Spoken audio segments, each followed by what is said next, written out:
Welcome to the April edition of the Lee Schools TV podcast. I'm glad you're with us today. We're going to dive into the arts programs that are offered in the school district of Lee County. And our guest for today is going to be Dr. Jason Thomashefsky. Glad to have him with us. He's the Fine Arts Coordinator for the school district, supervising the arts programs really throughout all three levels of our schools. So Jason, thanks for joining us so much this morning. Thanks for having me. Glad you're here to kind of talk us through this. I've heard this said often that, sports will draw a lot of kids into school. They want to be on the teams, they want to play in the games, those kind of things. But for a lot of students as well, I understand, arts are the same draw, that it really brings them to school every day. So how true is that? And then how big an impact is the arts program having on our students? Absolutely. One of the first things I always wanted to state is, yes, we always hear the studies that arts, they raise test scores, they do all those good things. But the most important thing that I want to focus on, because I'm a huge arts for art's sake guy, is the culture.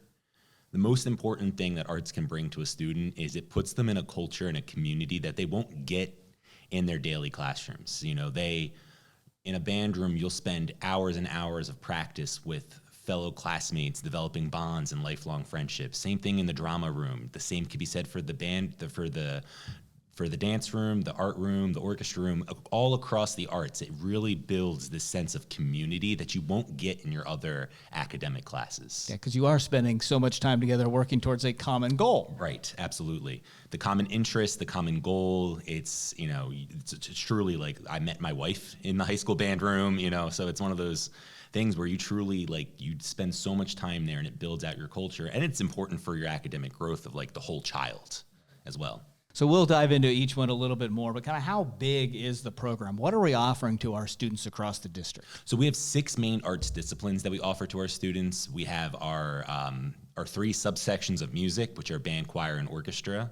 We have our drama programs, which is theater, acting, and technical theater.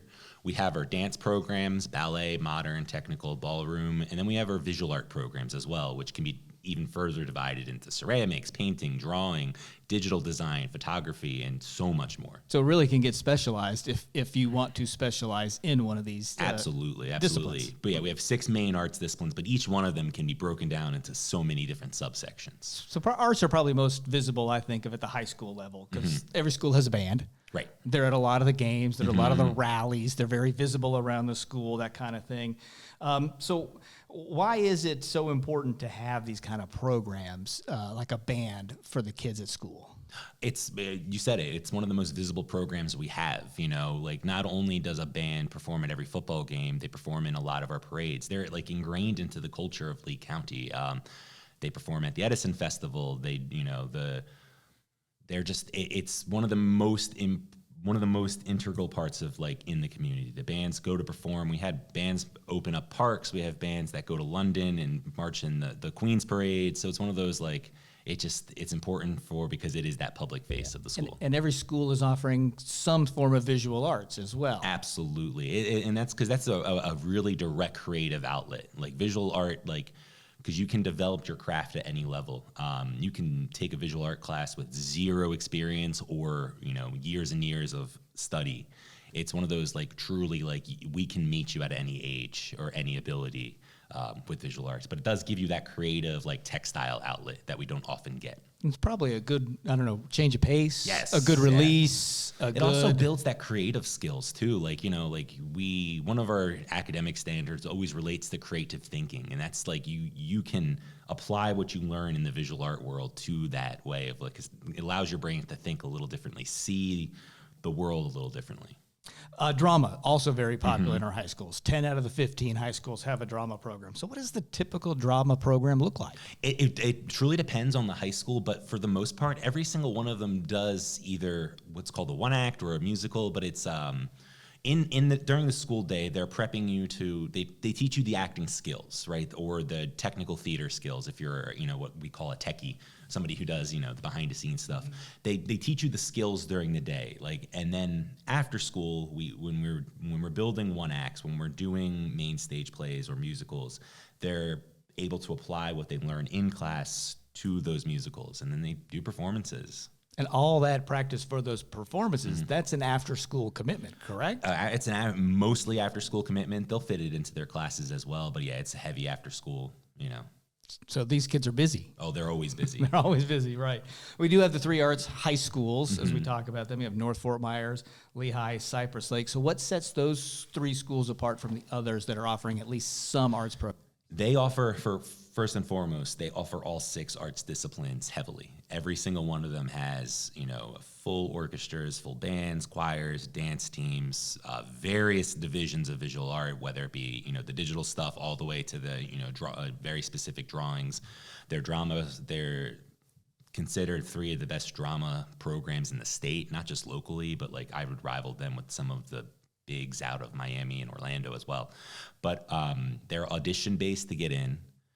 But even if you get student assigned there, so if you did an audition to get into the drama program at any Lehigh, North, or Cypress, you still have the ability to take those arts classes and explore them as well. So it's highly encouraged, even if you didn't audition to get in to the program. But if you did audition to get program or you're interested, they're tract based. So if I audition at North for their orchestra program, I know that I'm going to get a high caliber orchestra instruction all 4 years, as well as the ability to explore some of the other arts as well. If I'm interested in singing as well, they have a high caliber choir teacher there, and that can be said at Lehigh and at Cypress as well. Let's talk a little quickly about chorus, orchestra, dance. They're not at every school, but if that's my interest, what do you recommend students do as they're moving into the high school level? First, they should talk to their current level teacher. So their middle school teacher should have the ability to speak of if you are looking for choir in the West Zone, these are the schools you should look at. These are the pros and cons of every program. So they should really have a conversation with their current music, dance, theater, art teacher, right? That'll help guide them in that direction. The second, they should go see some of the plays or shows or some of the events that those schools offer to see if that is a program that they're interested in doing. I know all of the high schools post what their concert season looks like on their websites. I know they're even planning their concert season for next year. I've gotten a couple of calls from some of my teachers asking when our district events were, so that they don't, so they line up properly. So they really should talk to their teacher. And if they end up at a high school that doesn't offer the art that they are looking for, we have a lot of community partners that kind of fill in the gaps. We partner with programs like the Sidney Burton Davis Center, the Florida Rep, other groups like that offer those arts that we may not offer at a high school. And the students that get involved in these programs, they compete. Oh, absolutely. There's regional, there's state, there's, I suppose, even national titles. Yeah. It can be very serious in terms of the competition that's available to them. Absolutely. Currently, we have choruses preparing for state MPA, which stands for Music Performance Assessment, and we offer music performance assessment competitions for band, choir, and orchestra.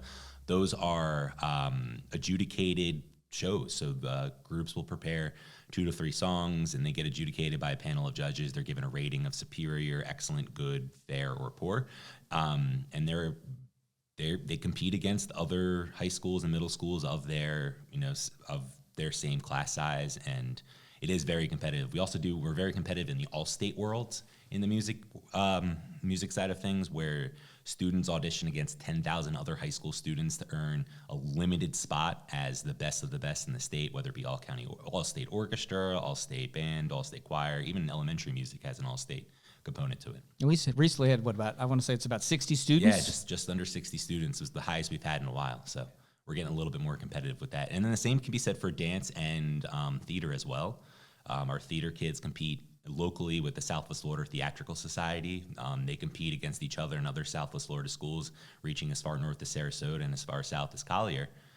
They'll compete one acts and in individual events such as pantomime, monologues, large group musicals, small group musicals, you name it. And then our dance teachers compete in what's called the Florida Dance Performance Assessment, where they go up to Tampa and they'll compete against other high school and middle school programs across the state. And I'll bet there's scholarships in these programs as well to go on to college? Absolutely. Scholarships, even if you don't major in music, dance, art, or theater, there's scholarships available. A good friend of mine in college, I was a music major myself. She was a pre-vet major, but received a partial scholarship just to play French horn in the orchestra. So there's certain avenues and scholarships that are always available in the arts that you don't think would be available to non-arts majors as well. So if you have your sight on something not arts related, arts can still get you there because some schools will still offer scholarships. Interesting. Good to know. Based on ability. All right, let's talk a little bit about middle school. Those same 6 programs are offered across all of our middle school. Band and visual arts, again, at all the all the middle schools. So that exposure at this age is critical, right? To kind of line them up and get them ready. Yeah. So one of the craziest things is arts ability is like intelligence. There's a lot of studies that show that arts ability, like intelligence, is evenly distributed across our population, right? So we're all born with the same ability for arts. It's cultivated through experience and exposure throughout the years, but it plateaus at about the age of 10 or 11, which is interesting. It's just before they go to middle school. So middle school is really where like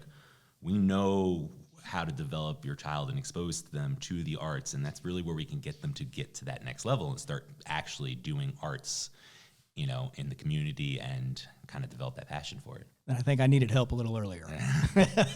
I feel like I plateaued at about 6 or 7. That was it for me. So chorus, orchestra, dance at the middle school level. So what are those programs going to be like? What are they doing? So dance in particular is one of the ones that we offer at a lot of our middle schools, considering our counties around us do not offer dance the way we do. We are one of the lucky counties that gets full-time dance programs. But all 6th graders have the ability to take Dance 1 or Intro to Dance, which is a half-year dance course, which kind of gives you the fundamentals of dance if your school offers a dance program, a dance teacher. And there, they just expose you to all elements of dance, whether it be ballet, dance tech, modern, jazz, you name the type of dance. They do line dancing. I was recently at a dance program the other day where they were learning, like their entire, 50 kids in that class were learning a line dance. And the next lesson was about ballet and point. So it was really cool to see, it's a variety of exposure to see if you want to continue with your dance studies and dance too. Yeah, and drama at the middle school level, they are focused on? So we focus on drama with exposing them to every facet of drama, whether it be acting, singing, movement, script writing. So it's kind of like a sampling of each to see really what you would be interested in. Like some people are really interested in drama are only interested in the screenwriting part of it or the technical side of it, or some are really realize at a young age that acting is where it's going to be. Middle school drama allows you to taste all of it before you figure out which one you want to follow, which one you want to study. And these disciplines, again, competition at this middle school level, so they're trying to be the best. We had 2 middle schools this year compete at Florida Junior Thespians, one of which won Best of Show. I believe it was Challenger Middle had a student that won Best in Show in their particular category, which is the best of the state. So we do have 6 middle schools that are focused on arts. Can you sort of run through which ones those are, and again, what separates them from the others? So we have 3 in the East Zone. It'll be Harnsmarsh Middle, Oak Hammock Middle, and Veterans Park. In the South Zone, we have Bonita Springs and Cypress. And then in the West Zone, we have North Fort Myers Academy for the Arts. They're also, they have the ability to be auditioned in to get the priority seating. But even if you get assigned there, you have the ability to, 1, study arts with some of our strongest teachers in the district, but 2, you're guaranteed the ability to study an art that you want all 3 years. So if you want to study band, all 3 years of your experience there, you will have those band classes. You'll get a chance to compete. You'll get a chance to, and ultimately prepare you to audition or consider going on to high school. I was speaking with one of my dance teachers at a middle school the other day, and her mission is to prepare them to audition for late high senior or audition for a college program later on. She really wants to focus on developing her students. But even if you're not into the arts and you end up at an arts middle school, you get a chance to explore and taste all 6 disciplines. So even younger, elementary school, we give them their first exposure. It's kind of built right into the curriculum, and arts and a music class, right? Every middle school has a visual art teacher and a music teacher. At the visual art level at the elementary school, we're exploring all the elements of art, and they're learning techniques to express all the elements of art, whether it be texture, line, color theory, shape. They're getting and they're learning how to apply those to an art project. It's a very project-based program at the elementary level where they're constantly turning over projects, but each project has a purpose that teaches them about an element of art while they're also learning a technique that they can use to develop that element of art. And then at the elementary music side of things, they're getting a little bit of everything. I always joke that the elementary music teachers are dance, drama, and music teachers all rolled into one. You know, there's a lot of movement in elementary music. There's a lot of singing. There's a lot of dancing. There's a lot of acting. There's a lot of instrument play. It's truly developing the child's musical ability so that they're ready when they get to middle school to take on those performing arts ensembles. And you touched on it earlier, that we're really laying a foundation that helps them in everything at that age. Yeah, and it's sometimes the kid's favorite part of the day at the elementary level. You know, after rigorous math assignments, they get a chance to, you know, dance a folk dance with some of their peers and enjoy themselves. You know? Shake it off, dance it off. Yeah, absolutely. Grab that recorder and play it out a little bit. Yeah, the recorder. We all remember that. And we have magnet programs as well at the elementary level. So again, you can get really immersed. Yes, the magnet programs, it's the ability, because they still offer the same music and visual art curriculum. What the magnet programs offer at schools like Edison Park, San Carlos Park, the Edgewood Academy, North Academy, Veterans Park, they offer dance, theater, and orchestra as well in their specials rotation. So they just get a little bit more sampling of different arts programs as well. If your child is headed there early, kind of think about those schools and target them and help them move up through that progression. Now, I guess the bottom line, I mean, is you would recommend students get involved, try it out. Test something, push yourself, because you're going to learn so much more than just maybe how to sing a little better or play an instrument a little better. And that's my goal for. You don't know if you like it. You may not. You may look at a course and not think that you're like, that's not for me until you try it. And then if you don't try it, you'll never know. And I truly recommend, especially at my middle school students, like try everything, try something, try performing art and visual art. You know, explore what works for you, because you're going to find something that it's going to be a lifelong skill that you're never going to forget. Yeah, and I think what I've discovered just listening and talking to you is how broad this program is, how deep it is. There's so much available. Absolutely. Every school has a strong arts program. You will never walk into a Lee County school and be lacking for an art. There's something there for everybody, and you just got to be curious enough to find it. Well, let's hope the kids are taking advantage of it. Absolutely. We appreciate your time, Dr. Thomashefsky. Thanks for joining us, kind of walking us through all these various art programs that maybe not everybody's aware of exist, but they are there for your students to take advantage of, or as a community member to go to a performance at one of our high schools when they put on their plays. It's usually in the winter and then the spring, right? Yes, absolutely. Yeah. So check those out and look for those. Again, we thank you for joining us. Thanks, everybody, for listening in on our conversation today, and we'll be back next month with the next edition of the Lee Schools TV Podcast.